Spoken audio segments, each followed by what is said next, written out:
everyone. Welcome to our Healthcare Collections webinar.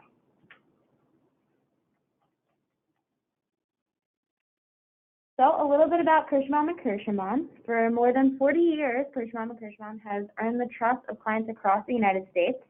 In 1977, Ken Kirschbaum launched the firm, and then in 2008, Jennifer Kirschbaum launched K&K's healthcare practice, and now we represent thousands of practitioners in all areas of practice. A little about us. Hello, my name is Kathleen. I started working here as a paralegal 6 years ago, and I oversee all of the collection cases from opening to closing. Hi, my name is Laura. I help Kathleen with a lot of the collection cases, as well as helping out the healthcare department attorneys.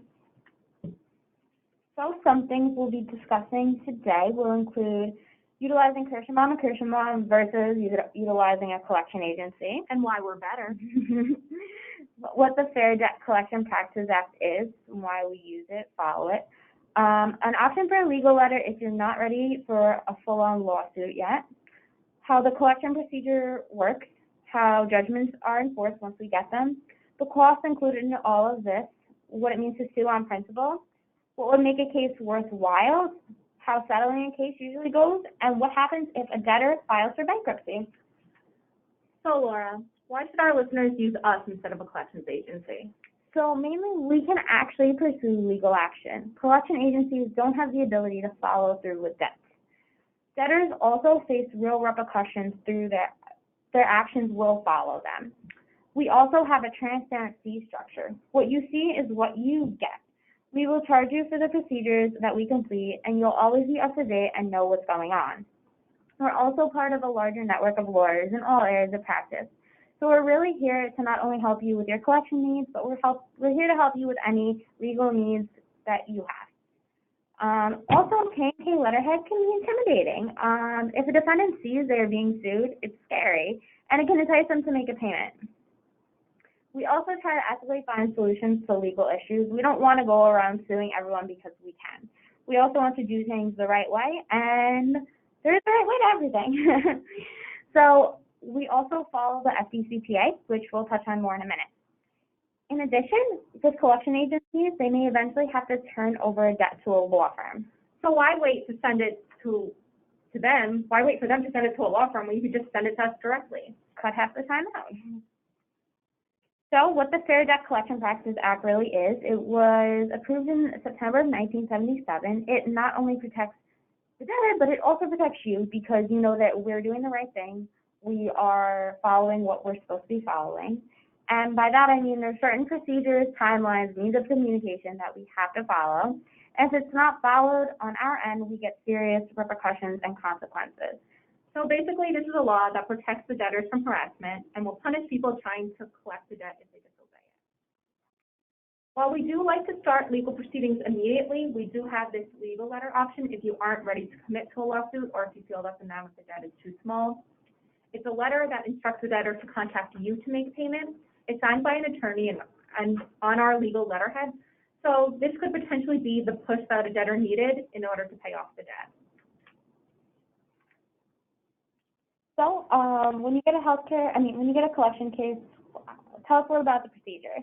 So as you can see, you're committing to a complicated process, and it only continues if they don't settle, and each step they are notified that we are proceeding with the case. So if a debtor doesn't settle, this process can take a lot of time. There are a lot of steps and extra steps and fees that can be incurred depending on how a debtor reacts. We get that it sucks that it takes a lot of time, but there's simply no other way around it. The time's going to pass anyway, so we could spend that time getting a judgment and a lien against the debtor or do nothing.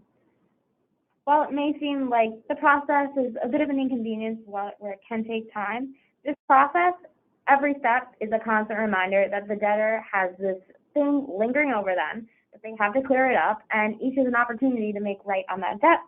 This is the best way to do it. If you're interested in going over the procedure in more detail, call us and we'll expand on the entire process. So once we have a judgment, what does that really mean? So some of the ways that we can enforce the judgment, we can do a lien on the property, which appears on the debtor's credit report. They can't sell their house without paying off the lien first. So we do get a lot of calls from title companies looking for payoff letters before closing. an income execution or wage garnishment. We send this to the debtor's place of employment, embarrassing, where part of the debtor's salary then pays off the judgment. A restraining notice is where we serve the debtor's bank, again, embarrassing, and they can't withdraw money from their account. In a property execution, the marshal or the sheriff goes to collect from the debtor, scary and embarrassing, and they can take personal property such as a car or boat to sell and pay off the judgment.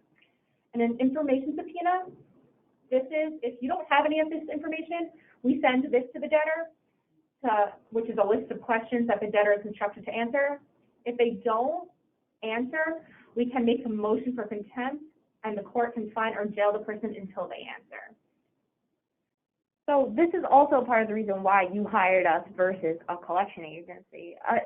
A sheriff could physically go to their house and take their car if they're not, making right on these debts. Yeah, a collection agency isn't going to do that. No. Essentially, they really can't make any major life moves without the debt following them or them, calling to settle, making a payment. And throughout this whole process, with any of the judgments or anything like that, we do give them opportunities to give us a call to make right on their debts. So here are some of the fees associated with filing a lawsuit that you are responsible for.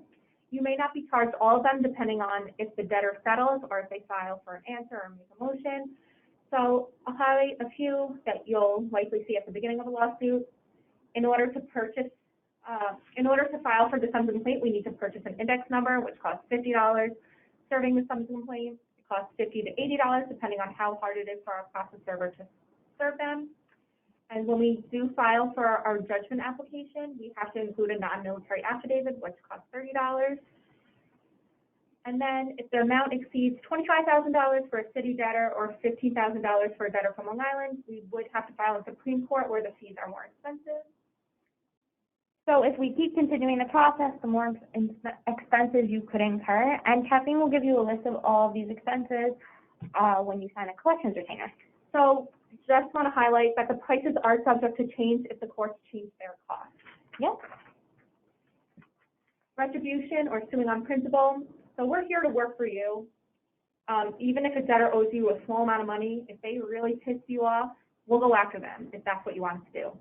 While we do suggest to go after cases that are more cost-effective to you, we do understand that, this debtor might have really pissed you off. We've had clients in the past that were personally insulted by debtors, so while they wouldn't have sued anybody else for that small amount, this debtor was the exception.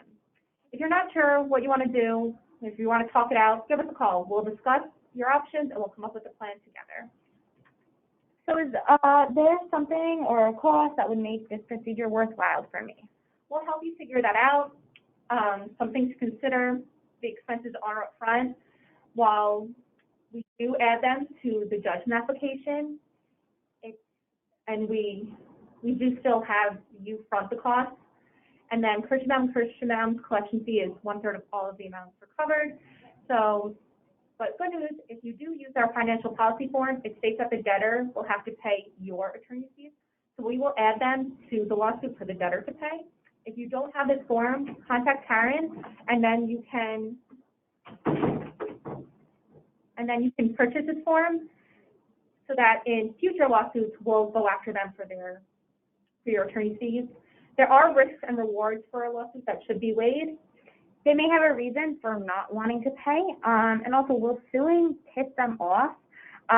Will they leave you a bad review? Also another thing to consider. Could they put in a counterclaim? Anything can happen. We don't really have control of what the other side could do. So if you feel like it's not worth it to start the lawsuit, I just wanted to remind you that you do have the option to send a legal letter for that one-time fee of $75. And we can't guarantee any outcome. We don't know what assets a debtor has or if the case is collectible or if the debtor is even willing to pay. So Laura, what happens when the case settles? So our attorneys will contact you. They'll ask you your settlement parameters, what you would be willing to settle for, how fast you would be willing to get those payments. And we try to get one lump sum payment usually. This will be a reduced amount to pay off the debt. This guarantees money. However, we can also accept monthly, bi-weekly payments of a larger amount, but you do run the risk of them defaulting on a settlement and maybe not paying down the line.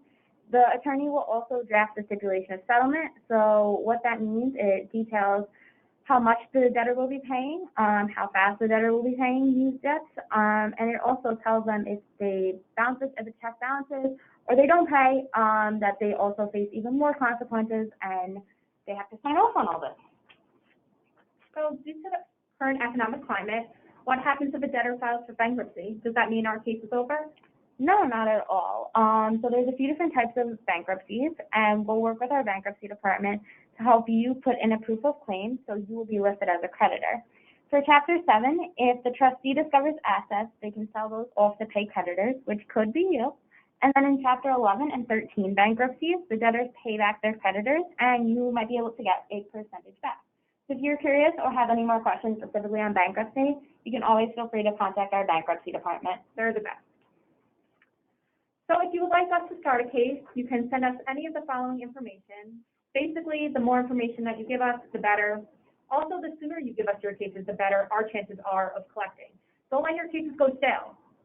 So let's get it. So if you're interested and you'd like a collections retainer or you just have any questions about the whole process, you can feel free to contact Kathleen. Also, if you have any general healthcare questions or concerns, you can also contact Jennifer Kirschenbaum. Information is on the screen.